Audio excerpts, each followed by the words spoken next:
গল্প সাগরের রাজকুমারী আর তার তিমি বন্ধু।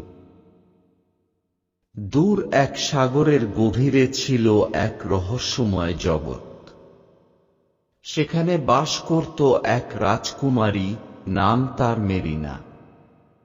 মেরিনা ছিল সাগরের রানী, যার হৃদয় ছিল বিশাল এবং ভালোবাসায় পূর্ণ।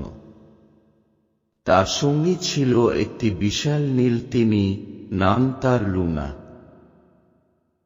মেরিনা আর লুনার মধ্যে ছিল গভীর বন্ধুত্ব। লুনা ছিল মেরিনার সবচেয়ে ভালো বন্ধু এবং তার প্রহরী। মেরিনা যখনই দুঃখিত থাকত, লুনা তার বিশাল ডানা দিয়ে মেরিনাকে ঘিরে রাখত এবং তার গভীর সুরেলা গানে মেরিনাকে শান্ত করত। একদিন সাগরের এক দূর প্রান্ত থেকে দুঃসংবাদ এলো। মানুষের একটি বিশাল জাহাজ দুর্ঘটনার কবলে পড়ে সাগরের গভীরে তলিয়ে যাচ্ছে। মেরিনা আর লুনা তৎক্ষণাৎ ছুটে গেল তাদের সাহায্য করতে।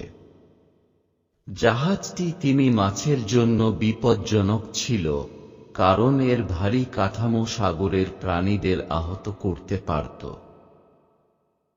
মেরিনা তার সাগরের প্রাচীন জাদু ব্যবহার করে জাহাজের ভার হালকা করল, আর লুনা তার বিশাল দেহ দিয়ে মানুষের প্রাণ রক্ষা করল। জাহাজের যাত্রীরা মেরিনার সৌন্দর্য আর লুনার মহিমা দেখে অভিভূত হল। তারা বুঝতে পারল যে প্রকৃতি এবং সাগরের প্রাণীদের সাথে সহাবস্থান করাই সঠিক পথ।